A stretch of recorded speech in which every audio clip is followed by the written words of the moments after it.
Bonsoir Tugdual Derville. Vous êtes délégué général d'Alliance Vita. Je rappelle votre ouvrage Le temps de l'homme, c'est aux éditions Plomb. Vous êtes contre l'extension de la PMA pour toutes.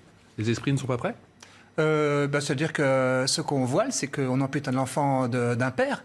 Et l'immense majorité des Français, 91%, estiment que le père a un rôle essentiel à jouer. Et nous accompagnons avec Alliance Vita de nombreuses femmes en difficulté, femmes seules. Un tiers des familles monoparentales vivent en France sous le seuil de pauvreté. Et on va financer par la sécurité sociale, ça c'est une vraie, pour le coup, absurdité, la fabrication d'enfants privés de pères délibérément. Ça va coûter combien d'après vous? Ça coûte plusieurs milliers d'euros par procréation médicalement assistée, mais ça va déstabiliser tout le système aujourd'hui. Plusieurs milliers d'euros par cas, vous nous dites? Bien sûr, plusieurs milliers. D'accord, et donc vous appelez à la mobilisation aujourd'hui, vous mobilisez le 6 octobre avec 18 ou 19 autres associations. Une vingtaine d'associations, oui. Vous sonnez la révolte, mais c'est pas un peu tard?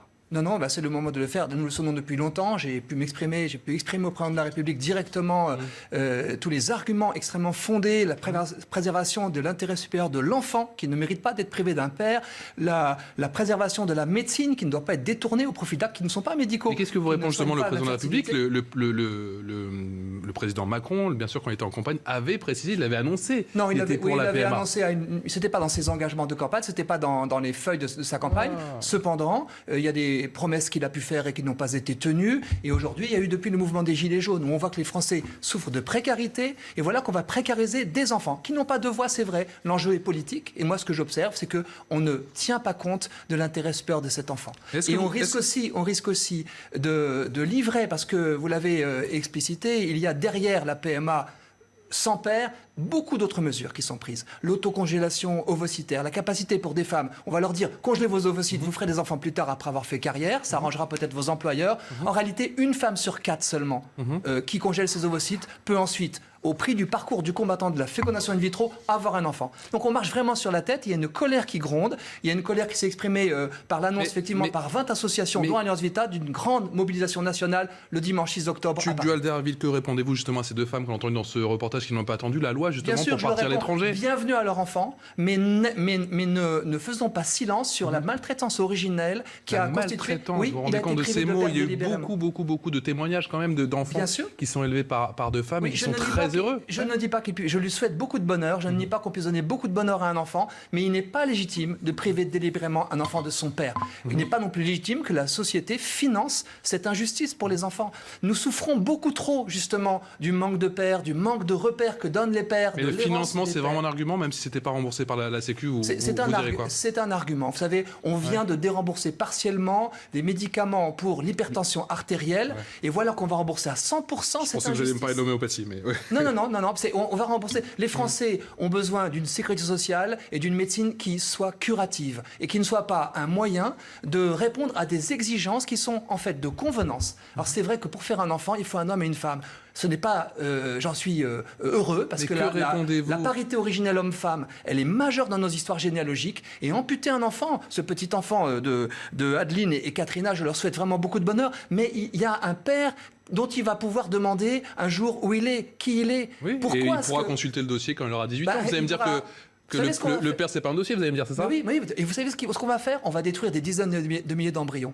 La suite, qui sont aujourd'hui congés dans nos laboratoires. Parce que cette loi va imposer de repartir à zéro. On va demander aux donneurs de gamètes de donner leur nom. S'ils ne le veulent pas, ils ne donneront pas leurs gamètes. Résultat, c'est tout le système que nous avons d'ailleurs largement contesté avec Alliance Vita, car cette promesse d'anonymat qu'on a fait aux donneurs était absolument abusive. Je vais revenir sur l'hypocrisie Tugdual Derville, puisque si on ne le fait pas en France, les gens, vous l'avez vu, n'attendent pas les lois françaises. Bien sûr, mais il y a beaucoup d'autres choses. Le font à l'étranger. Ça devient une question d'argent au final. L'utilitarisme anglo-saxon est à nos portes. Des étudiantes espagnoles en difficulté vendent leurs ovocytes. Est-ce que c'est ça le progrès pour les femmes des plus précieuses cellules? Aux États-Unis, nous avons un marché secondaire de l'adoption. Est-ce qu'il faut imiter ce marché où les enfants sont revendus à plus offrant? C'est un scandale. Il y a la gestation par autrui. Emmanuel Macron a pu nous dire qu'elle n'était pas dans la loi. Mais qu'est-ce qu'on voit? Que plusieurs de ses ministres se sont positionnés pour cette instrumentalisation du corps de la femme. Et il y a une logique de déconstruction. La question qui se pose derrière, c'est est-ce que c'est l'individualisme qui va primer? Est-ce que les désirs, aussi beaux, aussi forts soient-ils, vont-ils s'imposer aux plus fragiles, aux plus faibles, à l'enfant? Après la PMA, la prochaine étape, c'est la GPA? Oui, bien sûr. Oui, bien sûr. Oui, malheureusement. J'ai Guillaume Chiche, il y a une heure, qui m'a dit tout l'inverse. Mais bien sûr. Et Agnès Buzyn a encore rappelé aujourd'hui que c'était hors de question. Mais il y est favorable. On nous a dit exactement la même chose. Il était hors de question qu'il y ait PMA au moment de la Lotto Bira. Et la voie là maintenant. Il est hors de Mais question. ça ne soulève pas les mêmes questions. Vous êtes d'accord avec ça? Moi, écoutez, je suis d'accord avec le Premier ministre quand il a exprimé « Nous nous opposerons résolument à la PMA pour les femmes ». Qui comporte, et à la GPA, qui est l'inéluctable issue de cette réforme. Il l'a lui-même exprimé. Il a changé d'avis. Parce que les politiques, malheureusement, retournent leur veste et changent d'avis en fonction de ce qu'ils croient juste pour leur, peut-être, carrière personnelle. Mais pour notre part, nous sommes vraiment engagés auprès des enfants. Et j'appelle les Français vraiment à voir ce qu'il y a derrière cette loi.